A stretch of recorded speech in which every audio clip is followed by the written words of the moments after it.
자, 오늘 나중된 자로서 먼저 되고 먼저 된 자로서 나중된다. 이런 제목으로 말씀을 드릴게 합니다. 나중된 자로서 먼저 되고 먼저 된 자로서 나중된다. 본문은 마태복음 19장 30절에서 20장 16절까지의 본문을 가지고 말씀을 나누겠습니다. 자, 마태복음 19장 16절에 어떤 사람이 주께 와서 가로되 선생님이여 내가 무슨 선한 일을 하여야 영생을 얻으리까 그랬습니다. 이 질문이 여러분 참 잘못된 질문인 거 아시죠? 우리가 무슨 선한 일을 해야지 영생을 얻지는 않습니다. 근데 예수님께서는요 항상 야 질문이 잘못됐어 이렇게 안 하세요. 항상 하나님께서는요 우리가 잘못된 질문을 해도 잘못된 질문이라고 말하지 않고 거기서부터 시작해 주십니다. 그러니까 여러분 교과할 때 교사들은요 상대방이 누가 어떤 교사가 제일 보면은 이렇게 문제가 있는 교사가 어떤 교사냐면은 꼭 자기가 원하는 답을 말해야만 답이라고 말하는 사람은 잘못된 그 교사 자격이 부족하신 분들이에요. 그렇게 하시면 안 됩니다. 항상 상대방이 무슨 말을 해도 그분을 정말 배려해주고 모든 말이 다 옳은 것처럼 이렇게 여겨지게 만들어야 돼요. 그래야만 상대방이 용기를 가지고 말하지. 어떤 분은 그냥 지 마음에 안 들면 다 틀린다 그러고 지가 원하는 답만 기다리는 분이 있어요. 그러면 참 말하기가 그래요.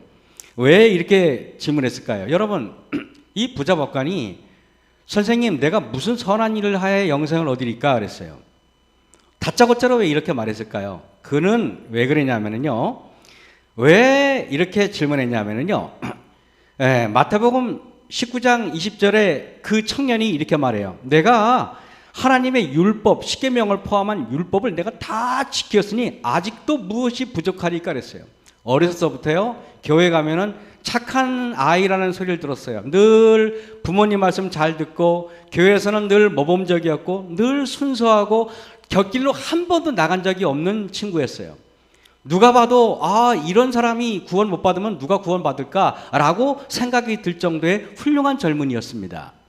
근데 이 젊은이가 자기도 그렇게 생각하고 주변 사람들도 다 내가 구원받는데 문제가 없다고 생각을 했는데 어느 날 청년은 어느 날 이렇게 뭘 봤냐면은 갑자기 왜 이렇게 됐냐면은 예수님의 모습을 보게 됐어요. 우연히 예수님이 아이들을 예뻐하는 모습을 봤는데 예수님이 아이들을 안고 있는 모습이 너무 보기 좋았어요.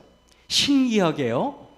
그렇게 예수님이 지나가면은요 수백 명의 아이들이 예수님을 졸졸 따라다니는 거예요.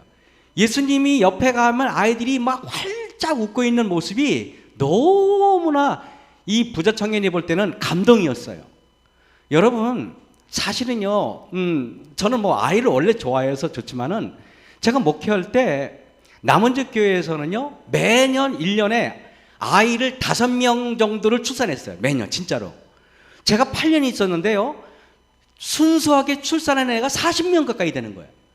제가 거기 있을 때요 8년 지나고 나니까 초등학생 밑으로 몇 명이 쉬어봤더니 70명이 넘더라고요. 중고등학교 말고요 초등학생 밑으로만. 깜짝 놀랐어요. 애들이 얼마나 많은지요. 제가 심지어는 얼마큼 아이들을 사랑했냐면 남원적교회 앞에 그 산이 있어요. 산에 아이들이 거기서 본부를 짓고 뭘 한다고 불을 냈어요. 소방차가 4대가 왔어요. 삐용삐용. 소방차가 4대가 왔는데 거기 그 집사님이 아들이 그 주동자예요. 그런 녀석을 막 때리는 거예요. 제가 막 못 때리겠어요, 애를. 왜냐면 애를 너무 제가 이뻐하니까. 아이들이 제가 이렇게 이뻐하니까 제가 사경에 갔다 오거나 뭐 하면은 아이들이 보고 싶어가지고 교회를 일찍 가는 거예요. 아이가 보고 싶어가지고. 그러면 제가 막 서울에서 뭐 사경이 마치자마자 차를 타고 오후 강의 해달라기 전에는 그냥 남원지 교회로 그냥 뺍니다. 그러면은 한 3시, 4시에 도착하거든요. 여러분 어떻게 되는지 아세요? 제가 딱 도착하잖아요. 그러면 애들이 목사님이다! 그리고 30-40명 애들이 우악 뛰어와가지고 막 안기고 이리 안고 이리 얽히고 저 그 재미로 제가 목회했어요. 뭐 정말 목회가 얼마나 재미있는지 몰랐어요. 여러분 마태복음 19장 14절에 예수께서 가라사대 때 어린아이들을 용납하고 내게 오는 것을 금하지 말라 그랬어요. 옛날에는요 아이들을 얼마나 무시했는지 몰라요. 이 모습을 부자 법관이 우연히 보다가 뭔 생각을 했냐면은 내가 뭔가 부족하지 않나? 구원을 받으려면은 저분처럼 절해야 되는 게 아닌가? 예수님이 누구지도 몰랐어요. 그 부자 법관은요. 그래서 예수님을 찾아가서 진지하게 말하는 것입니다. 선생님, 내가 무슨 선한 일을 하여야 영생을 얻으리까? 내가 올바로 살았는데 예수님하고 비교해 보니까 내가 올바른 사람이 아니에요. 내가 예수님하고 비교해 보니까 착한 사람이 아니에요. 여러분, 우리는요, 교회에 어떤 목사님이나 어떤 장로님이나 교우님들하고 여러분 신앙을 비교하시면 안 돼요. 그래서 교우들 때문에 뭘 섭섭하느냐 할 필요도 없어요. 저는 그래서 이런 말 절대 안 믿어요. 누구 때문에 교회 안 나온다는 말 절대 안 믿어요. 그 사람은요, 예수님을 만난 경험이 없으니까 교회 안 나오는 거예요. 여러분께서 제 앞에서는 누구 때문에 교회 안 나온다는 말 안 통해요. 거짓말이니까. 여러분 그거 명심하십시오. 여러분, 예수님이 얼마나 좋으면 나는요 따구를 맞아서라도 교회 가겠어요. 여러분 옛날에 어떻게 했습니까? 실제로 일본 사람들이 교회 가면은 막 어떻게 한다 그러지만은, 그렇지만 여러분 교회 가잖아요. 사람들이요. 그냥 심사참배 때 그렇게 구박해도 교회 가잖아요. 여러분. 저는요 마태복음 19장 17절에 내가 생명에 들어가려면 계명을 지켜라 그랬어요. 가로되 어느 계명이냐 그랬어요. 예수께서 가라사대 살인하지 말라, 간음하지 말라, 도둑질하지 말라 그랬어요. 율법을 다 지켰다는 젊은 부자 법관의 말씀을 들은 예수님께서는 그에게 내가 온전하고자 할진대 가서 내 소유를 팔아 가난한 자들을 줘라. 그리하면 하늘에서 보화가 내게 있으리라. 그리고 와서 나를 쫓으라 그랬어요. 근데 부자 법관은 재물이 많아서 근심했어요. 부자 법관은 재물이 많아 근심해서 돌아갔지만은 많은 사람들이 무엇 때문에 돌아간지 아십니까? 세상에 이것 때문에 돌아가고 저것 때문에 돌아가고 교회에서 누구 때문에 그 많은 거 다 거짓말이고 다 핑계예요. 여러분, 그래서 저는요 목회할 때 우리 백성들이 하나님을 믿고 안 믿고는 결국에는 교회에서 누구 때문에 아니라 예수님과의 개인적인 관계가 없어서 못 나오는 거지. 마태복음 19장 24절에 약대가 바늘귀로 들어가는 것이 부자가 하나님 나라에 들어가는 것보다 쉬우니라 하신데 제자들이 듣고 심히 놀라 가로되 그런즉 누가 구원을 얻을 수 있느냐 그랬어요. 부자가 재물이 많아서 다 팔아서 가난한 사람에게 나눠주라 그러니까 근심해서 돌아가니까 예수님이 부자가 하늘나라 가는 게 낙타가 바늘구멍으로 들어가는 것보다 더 어렵다 그러니까 깜짝 제자들이 놀래가지고 이렇게 말합니다. 마태복음 19장 27절에 이에 베드로가 대답하여 가로되 보소서 우리가 모든 것을 버리고 주를 쫓아싸오니 그런즉 우리가 무엇을 얻으리까 그랬어요. 부자 법관은 재물이 많아서 그 재물이 아까워서 예수님을 떠나니까 베드로가 말합니다. 예수님, 우리는 다 버렸거든요. 우리 다 버리고 예수님 쫓았으니까 당연히 저를 구원받죠? 이렇게 물어본 겁니다, 여러분. 그러니까 예수님께서 뭐라고 안 된다는 말씀 안 하시고 이렇게 말씀하셨어요. 뭐라고 했냐면 보세요. 젊은 부자 관원은 재산을 포기하지 못했어요. 근데 베드로는 다 포기했어요. 젊은 부자 관원은 가진 것이 많아서 예수님을 따르지 못했어요. 근데 베드로는 다 버리고 따랐어요. 근데 젊은 부자 관원과 베드로가 다 같은 게 뭔지 알아요? 내가 무엇으로 하여 영생을 얻으리까? 라는 질문은 똑같았어요. 우리가 교회에 올 때 여러분 무엇을 해야 우리가 구원을 받을 수 있을까요? 교회를 열심히 다녀야 될까요? 11조를 많이 내야 될까요? 아니면은 우리가 선교를 많이 해야 될까요? 어떻게 해야 우리가 구원을 받을까요? 여러분, 실물교훈 396쪽에 우리가 무엇을 얻으리까라고 질문한 베드로의 질문은 합당치 않은 정신을 나타냈다. 만일 제자들이 이 정신을 고치지 않을 것 같으면은 그들은 그리스도의 사자가 되기에 적합하지 않게 될 것이다. 왜냐하면은 이 정신은 품꾼의 정신이기 때문이다 그랬어요. 여러분, 제가 얘기할게요. 식모로 사는 여자는요, 자기가 일하기로 한 시간이 1시간이 넘으면요, 시간을 들여다봅니다. 그리고 주인이 그 자기가 더 수고한 것에 대해서 지불하지 않으면은 그는 마음속에 다른 집으로 갈까? 식모 그만둘까? 라고 생각하게 됩니다. 하지만 여기 계신 우리 여성분들 집에서 정말 과도하게 일하고 애 키우고 빨래하고 그런데 여러분들 남편한테 어떤 걸 요구하나요? 요구하지 않습니다. 왜? 여러분들은 아내이기 때문에 그런 것이에요. 그죠? 여러분들은 자식의 어머니이기 때문에 그런 거예요. 교회도 마찬가지예요. 내가 교회에서 진짜 예수님의 신부라면은 교회가 어떻고 저다 해서 교회를 떠나는 사람은 그냥 그 사람은 교인이 아니라 그냥 식모였어요. 교회에. 식모였기 때문에 이 말 듣고 저 말 듣고 떠나는 것입니다. 나는 여러분 그렇게 생각을 해요. 여러분, 그래서 베드로한테 이 품꾼의 정신을 가지고 있는 베드로와 제자에게 예수님께서 그들의 잘못된 정신을 고쳐주기 위해서 마태복음 19장 30절에 이렇게 말하는 것입니다. 그러나 먼저 된 자로서 나중되고 나중된 자로서 먼저 될 자가 많으니라. 여러분, 이 말을 현실적으로 제가 이렇게 고쳐줄게요. 이 말이 뭐냐면은 마태복음 19장 30절에 먼저 된 자가 멸망받고 나중된 자가 영생을 누리게 된다. 품삯은 결국에는 영생에 관한 이야기를 말하는 것입니다. 여러분, 돈을 받는 문제가 아니에요. 저는 여기 보면서요, 여러분 보세요. 창세기 먼저 된 자가 나중되고 나중된 자가 먼저 되는 게 너무 놀랍게 성경에 숨어져 있어요. 창세기 4장에 보면은요, 가인이 먼저 태어났어요. 가인이 먼저 된 자였어요. 근데요, 늦게 태어난 아벨이 나중에는 먼저 된 자가 되잖아요. 그죠? 그 다음에 여러분 창세기 25장에 보면은 그 에서와 야곱이 쌍둥이로 같이 태어났는데 에서가 먼저 나왔어요. 에서가 형이에요.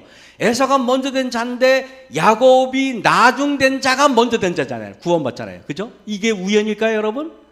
그러면은 여러분 또 보겠습니다. 누가복음 15장에 보면은 형이 먼저 된 자하고 탕자가 나중 동생이에요. 근데 여러분 누가복음 15장을 유심히 보시면은 형이 구원받지 못하고 동생이 구원을 받잖아요.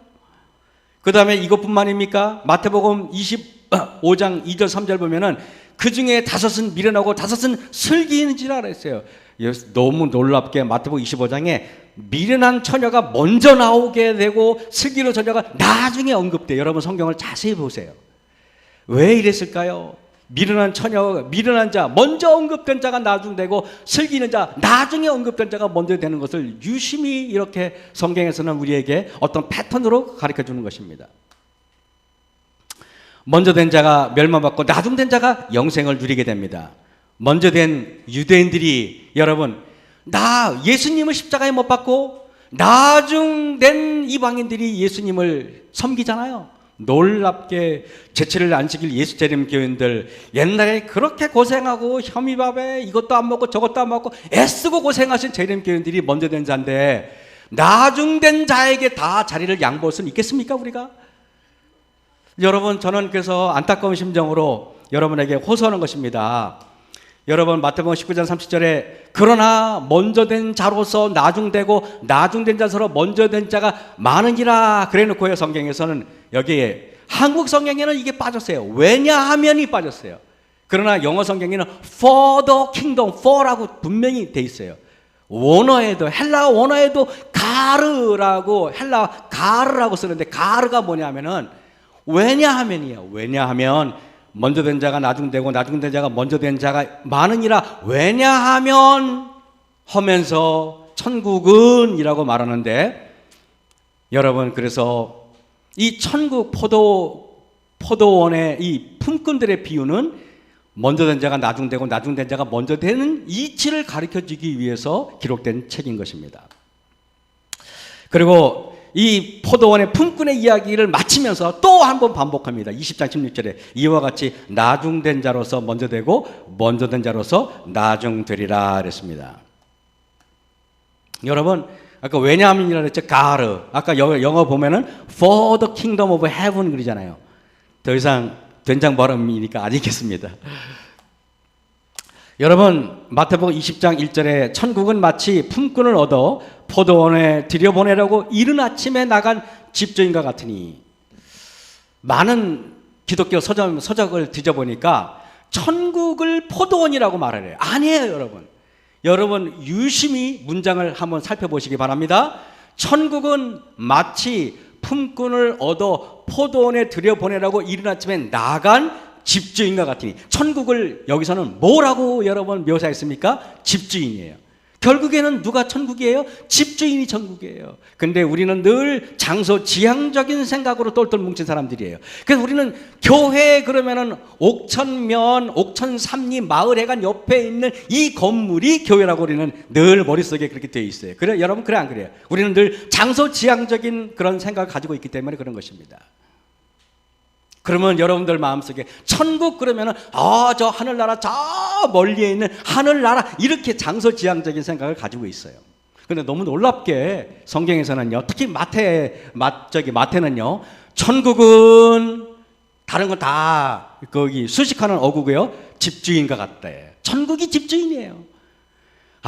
저는 이걸 보면서 느끼게, 그래서 저는 여러분에게 이런 생각이 들어요. 천국을 알려면은 예수님을 알아야 되는구나. 천국을 알려면 하나님을 알아야 돼요.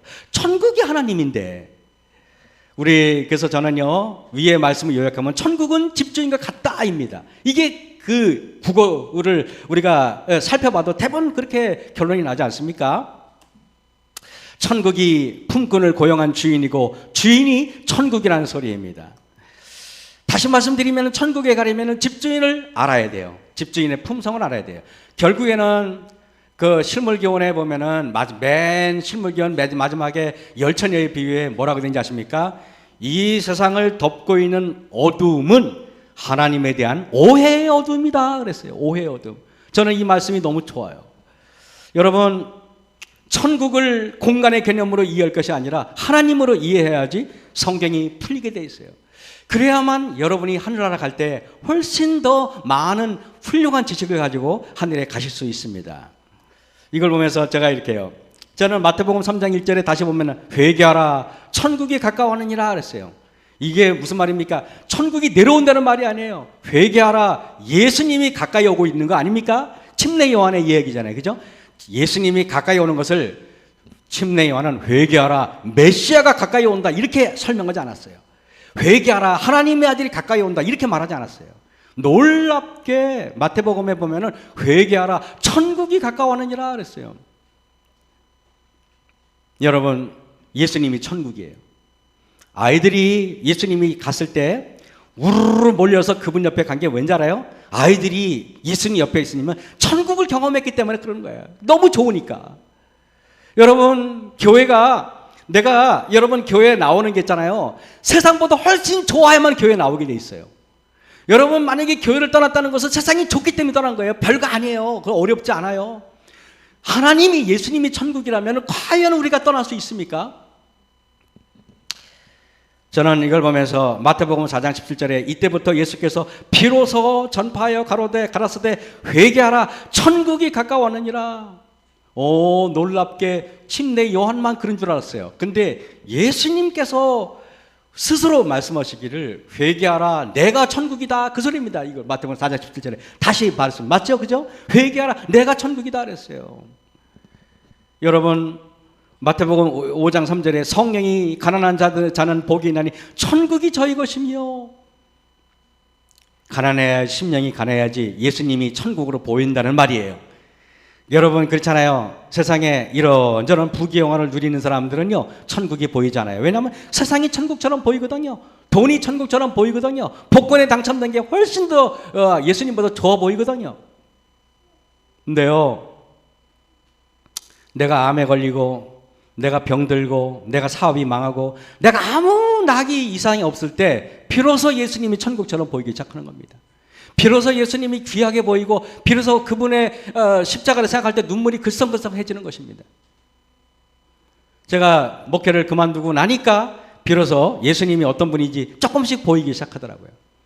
사업이 안 돼가지고 하루에 빵 2개 팔고 8,000원, 달랑 8,000원 벌었는데 수십만 원치 빵을 산에 갖다 버렸을 때 그 심정이 오죽했겠습니까? 빵가게에 있는 게 지옥이었어요.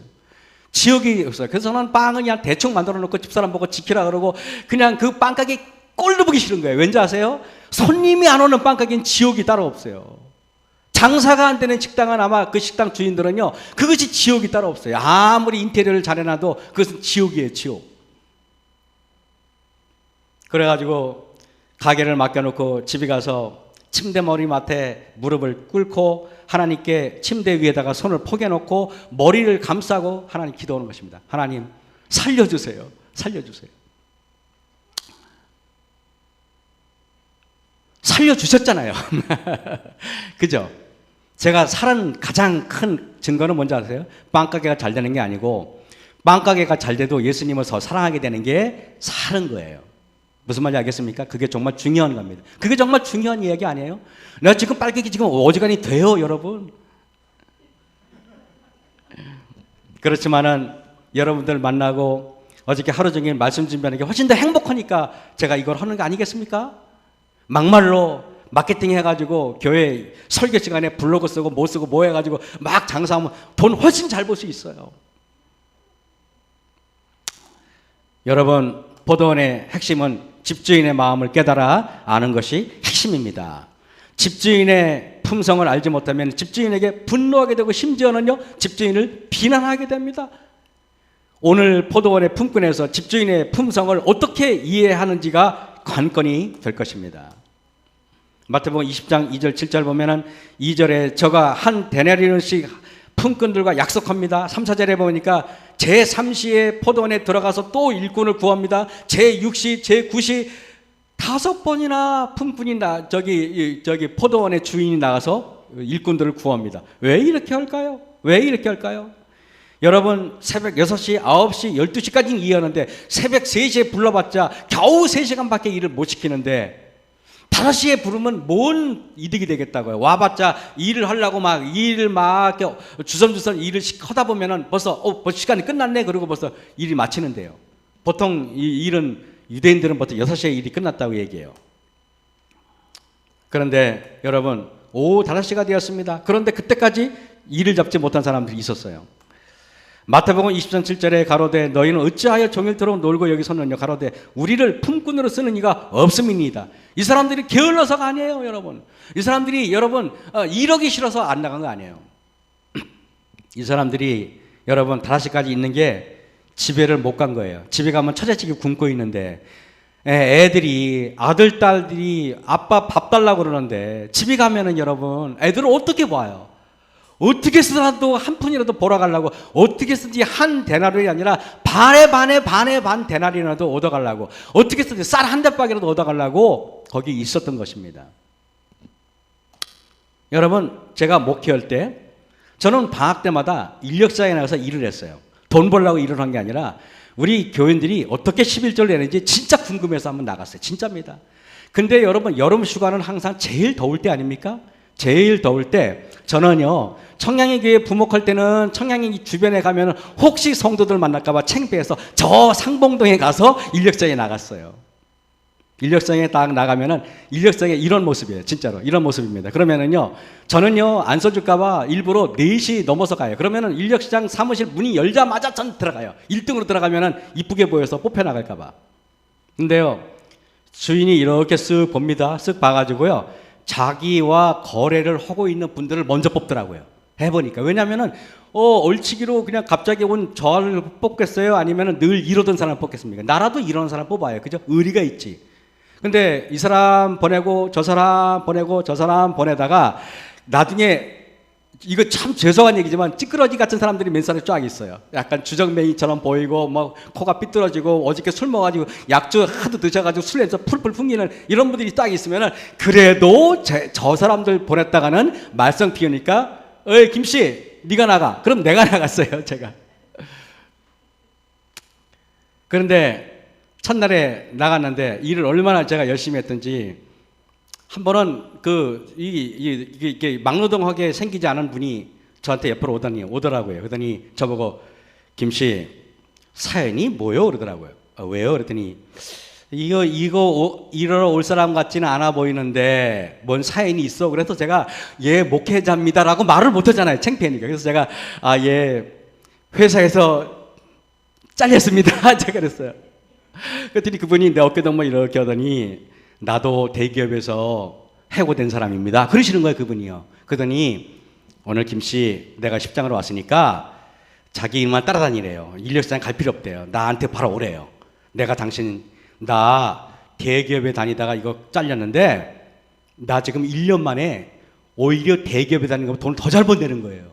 김씨 아무 걱정하지 말고 날 따라하고 그래요.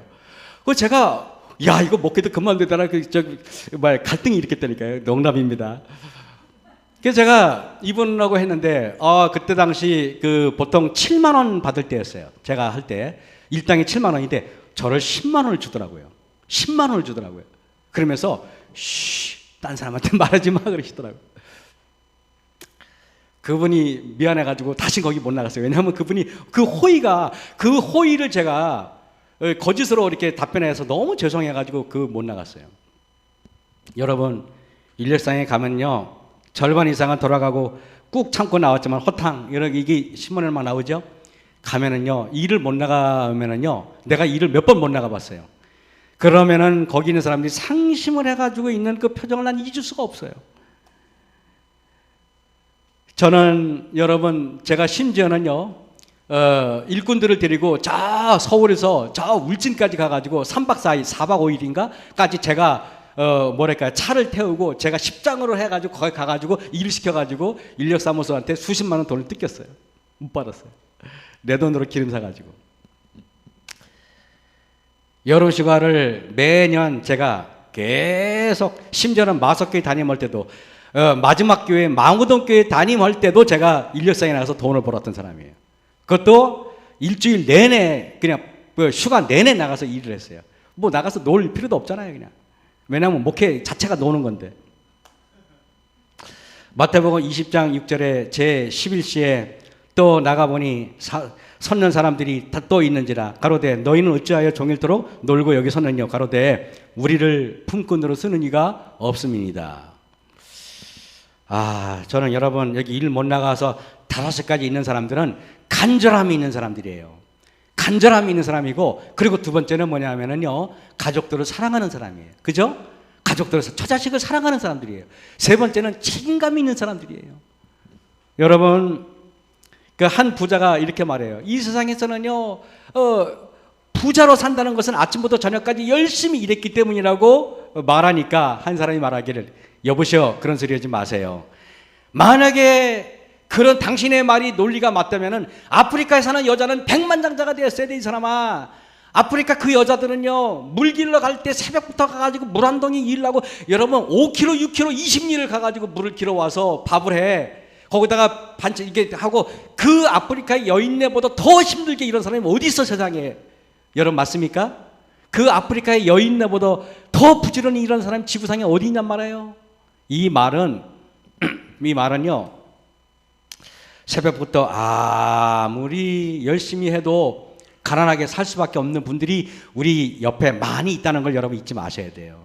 힘들고 어렵게 사시는 분들에게 우리는 더 많이 동정심을 가지고 긍휼을 가지고 그분들의 마음을 어루만져 줄 줄 아는 백성이 되어야 되는 것입니다.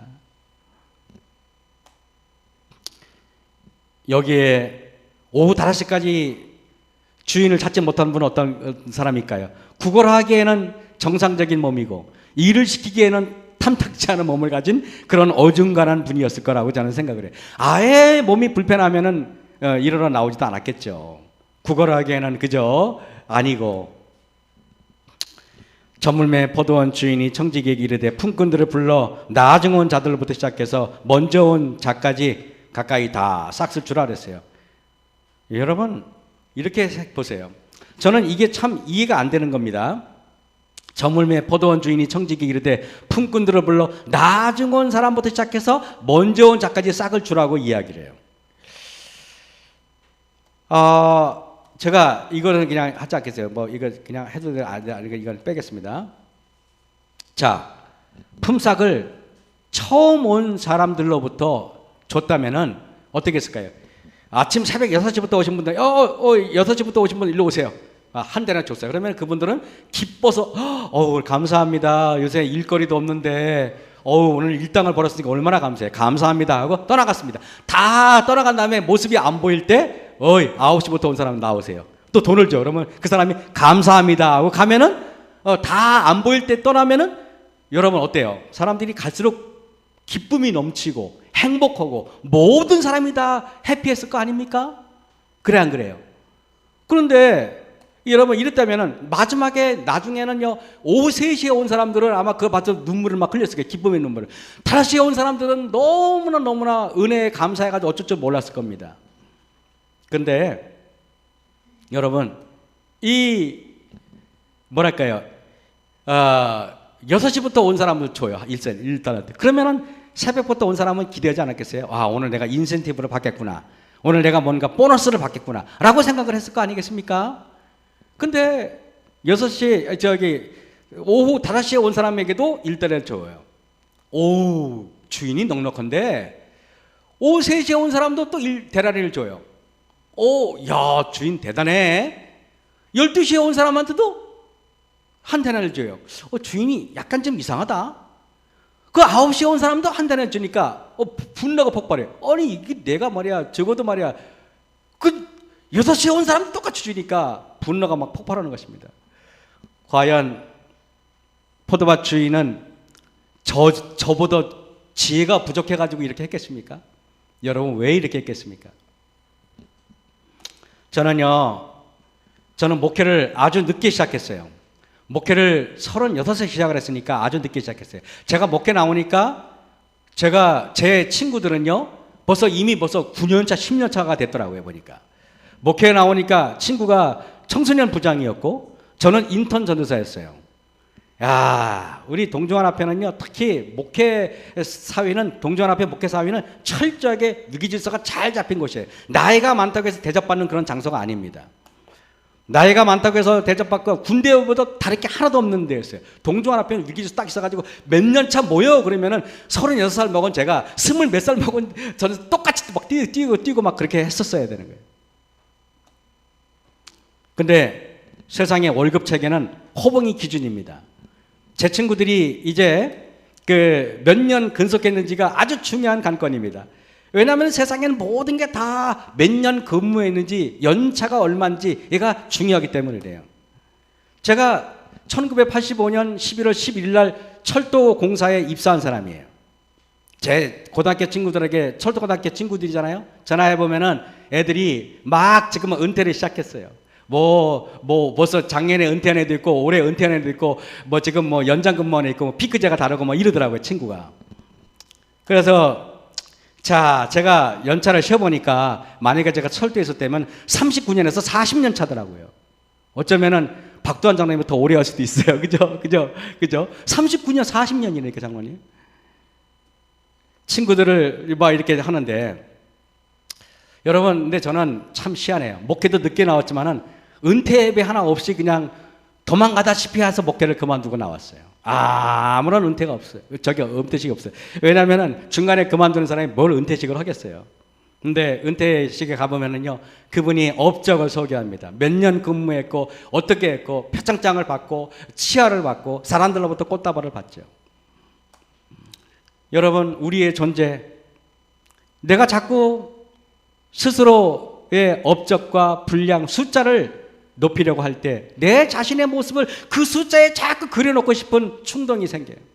나 자신의 모습이 그 속에 숨어서 하나님의 은혜는 그 자리를 잃고 나 자신이 그 영광을 차지하고 앉아 있을 수 있기 때문이에요. 은퇴식에 가든 어딜 가든요, 늘 은퇴하는 사람이 주인공이 돼요. 그 사람을 여지껏 인도하고 수십 년을 인도했던 하나님이 주인공이 아니라 사람이 주인공이 되는 경우가 많이 있어요. 그리스도인은 이런 숫자나 몇 년이냐 이런 게 아니라 양보다 품질이 중요합니다. 겉으로 드러나는 수치보다 속마음의 진실이 더 중요하겠죠. 여러분, 그래서 1시간만 일한 자에 비해서 이들은 12시간을 일했고 하루 종일 더위를 무릅쓰고 고생을 했어요. 왜 그랬을까요? 품삯을 받기 위해서 그렇게 한 것입니다.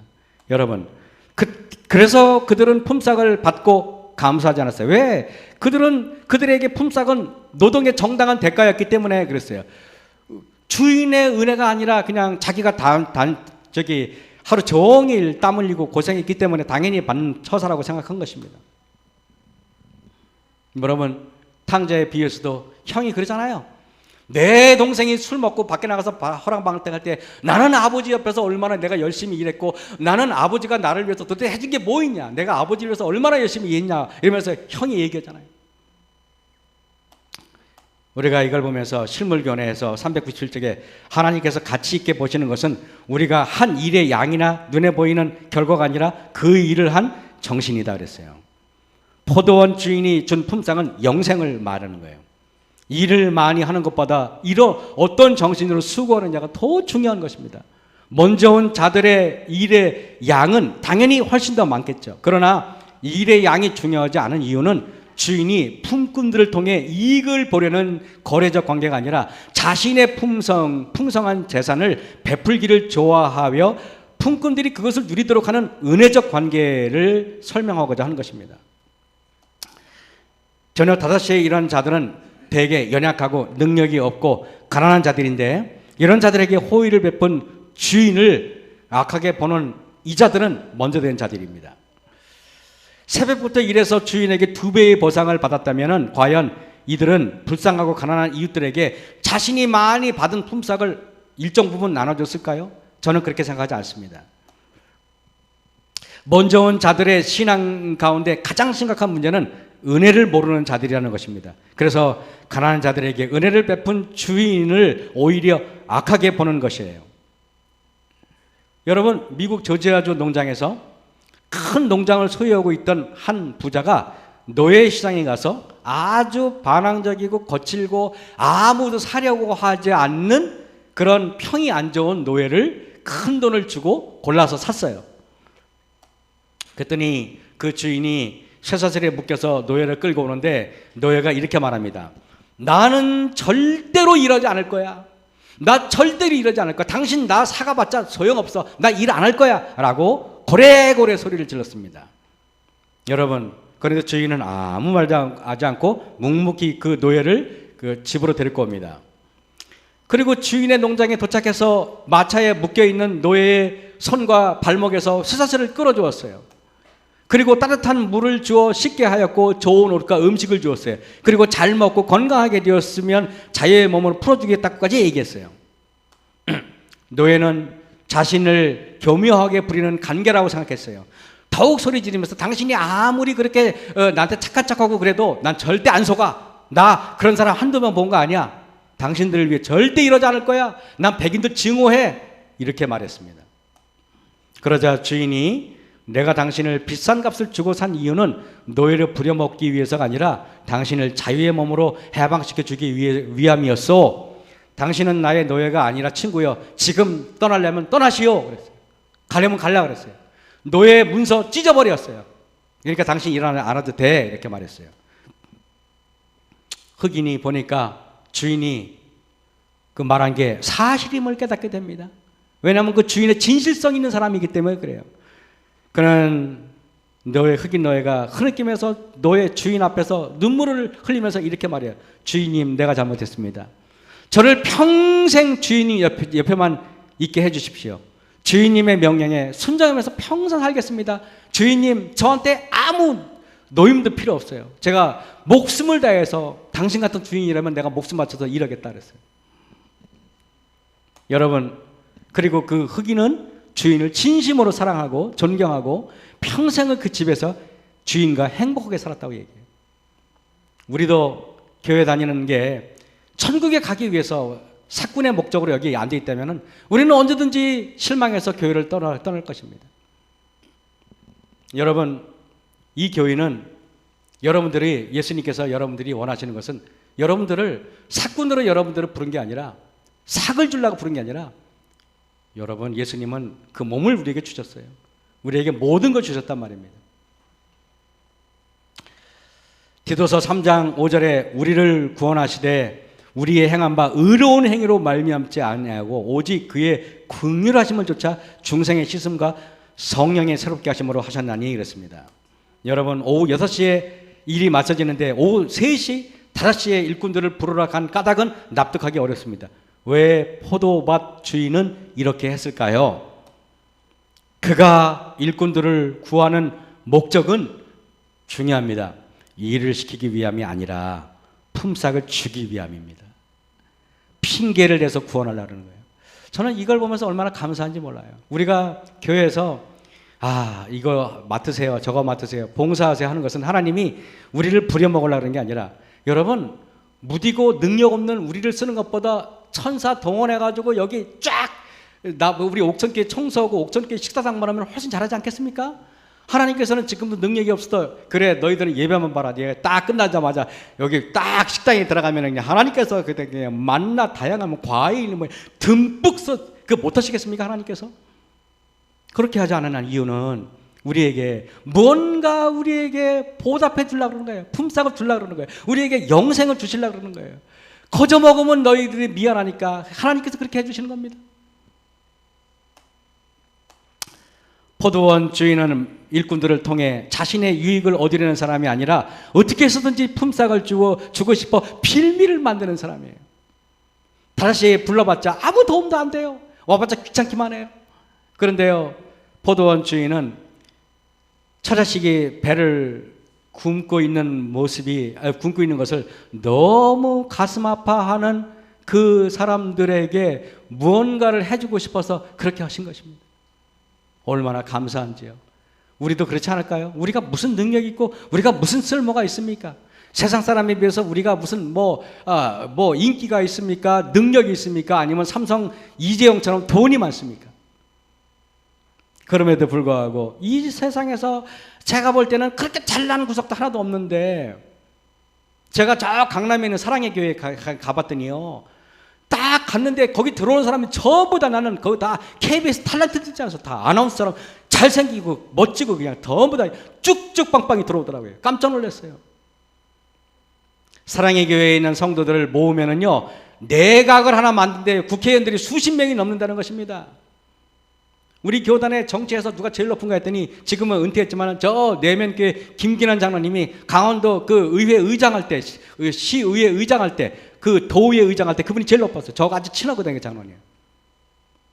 도의회 의장이 제일 그래도 높은 직분에 있는데, 그러나 하나님께서 우리가 이렇게 부족하지만은 주님께서 우리를 불러 세운 것은 우리에게 무언가 품삯을 주기 위해서 부르셨다는 것입니다. 자신의 유익을 위해 사는 사람은 이런 포도원의 주인을 선한 주인이라고 여기기보다는 공정하지 않은 주인으로 여기는 것이에요. 왜? 은혜를 모르는 사람들은 그렇습니다. 마태복음 20장 15절에 내 것을 가지고 내 뜻대로 할 것이 아니냐, 내가 선함으로 내가 악하게 보느냐 그랬어요. 유대인들 보세요. 먼저 된 자인데요, 예수님을 악하게 생각해서 십자가에 못 박아버렸어요. 그리고 제치를 안 시키고 예수라는 게 보세요. 하나님께서 그렇게 축복을 해주고 그렇게 많은 예언이신가 그렇게 많은 말씀으로 우리에게 옷 입혀줬는데, 오히려 우리는 다 떠나고 이제는 말씀부터 떠나고 이제는 열심히 떠나고 다 떠나버렸어요. 이제는요. 지난 안식일 날 양평교회 교환설교 갔더니 식사하고 나서 그 권호성 장로님과 마주 앉아가지고 이야기를 했는데, 권호성 장로님이 이게 뇌종양에 걸리셨잖아요.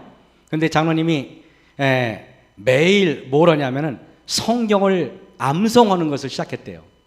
성경을 암송을 시작했는데, 그래가지고 이제 CT 촬영할 때 왜 그 통 속에 들어가잖아요. 통 속에 딱 들어가는데, 그러면 장로님이 통 속에 들어가면서 계속 하나님 성경을 계속 마태복음 몇 장 성경을 계속 암송했대요. 근데 한 10분 있다가 이 CT 촬영하는 사람이 푹 끄집어냈대요, 자기를.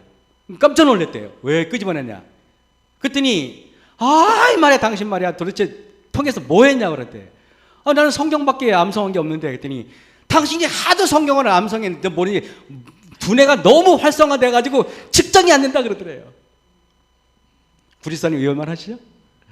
집사님은 절대 치매 안 걸리실 겁니다. 여러분, 이게요, 우리 거기 있잖아, 우리 집사님들 있잖아요. 우리 유민자 집사님, 우리 성경 위해시는 우리 최영수 집사님, 훌륭하신 집사님들. 여러분들은 뇌가 활성화된다니까요. 측정이 안 된대요, CT가. 그래서 통해서 끄집어냈대요. 제발 뭔 짓을 하는지 모르지만 그 짓 좀 하지 말라 그러더래요. 깜짝 놀랐어요. 나는 그래서 여러분, 뇌 속에, 통 속에 들어간다고 아무 생각 없지 않잖아요. 고민도 하고, 걱정도 하고, 내가 혹시 무슨 암일까, 근심도 할 텐데, 그런 걸 때는 아무 문제가 없어요. 근데 성경을 암송할 때는요, 뇌가 너무 많이 막 움직이고 그냥 막 살아 꿈틀거려가지고 측정이 안 된대요. 장로님이 그 말씀을 하시면서 자기가 뇌장염 걸려서 하나님 만나고 암에 걸려서 축복받은 얘기를 하는데 눈물을 흘리시면서 저한테 앞에 얘기를 하더라고요. 저한테 눈물을 흘리시면서.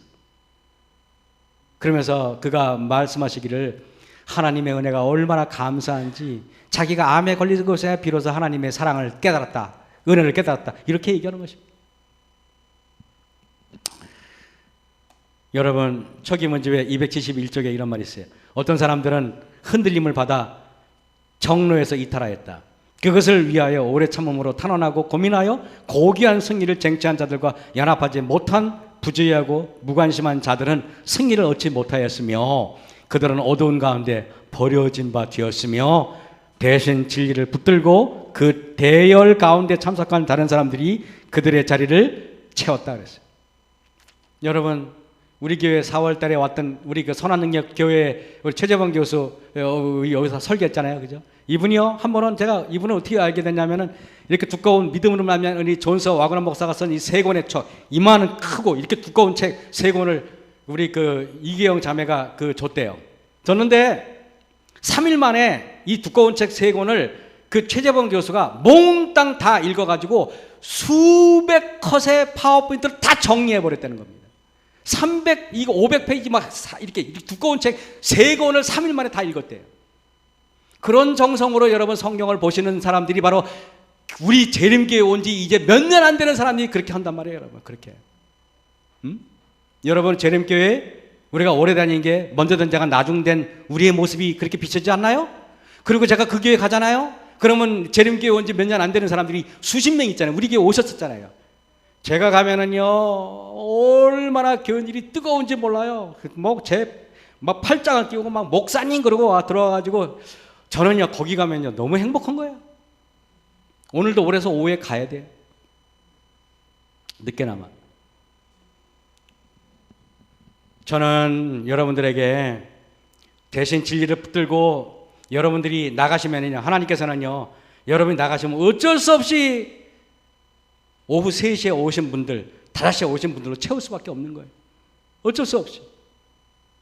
그러나 저는 제7일 안식일 예수재림교회 목회자예요. 저는 여러분들이 그 자리를 뺏기지 않기를 원합니다. 저와 여러분들은 그 열성에서 그 자리를 뺏기지 않고 하나님의 나라에 여러분들이 분명히 그 몫을 차지하는 저와 여러분이 됐으면 참 좋겠습니다.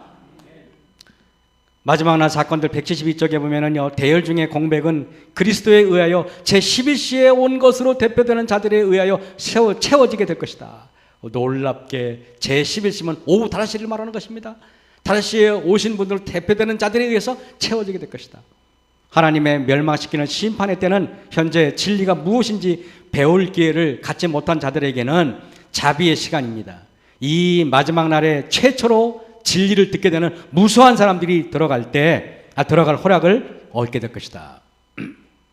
제가 단언컨대요, 지금 우리의 이 모습은 먼저 된 자로서 나중되는 모습이에요. 우리의 모습은요, 지금 재림교회 오신 지 얼마 안 되는 사람들은 너무 뜨거워요. 재림교회에서는 경험하지 못했던 분들, 제가 왜냐하면 그 재림교회 들어온 지 얼마 안 되는 분들을 모아놓고 제가 설교를 정말 많이 했거든요. 설교를 하면 제가 설교 준비가 미흡하고 마음의 준비가 미흡한데도 불구하고 나도 모르게 막 열변을 토하고 막 뜨거움이 막 올라와요. 뜨거움이.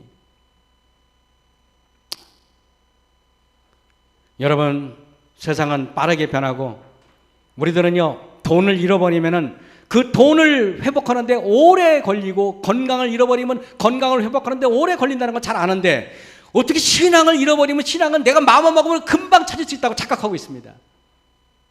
어떻게 신앙이 그렇게 값어치가 없는 것입니까? 내가 원하기만 하면 아무 때나 그냥 마치 뚝딱 그렇게 되는 것입니까? 교만인 것입니다. 하나님의 말씀 앞에서 우리는 더 겸허하게, 저는 여러분들에게 생각해요. 그러면은 11시에 부른 사람들이 구원을 받았으니까 나도 그냥 대충 살다가 11시에 그냥 싹 참석해서 그냥 마치 그냥 예수님의 십자가의 오른편 강도처럼 그냥 극적으로 구원을 받자, 이렇게 하시기 바랍니다. 하시기 바랍니다. 아니라 하시지 말기 바랍니다. 얼마나 위대하고 얼마나 위험천만한지 모르겠습니다. 저는 저와 여러분들이 다른 곳에 있는 것보다 예수님이 너무 좋아가지고 어떤 그 몫을 받기 위함이 아니라 예수님이 좋아가지고 예수님을 찬양하고 그분의 성호를 부르고 그분과 같이 있고 싶어서 교회 나오시는 저와 여러분이 되시길 바라면서 말씀을 마치겠습니다.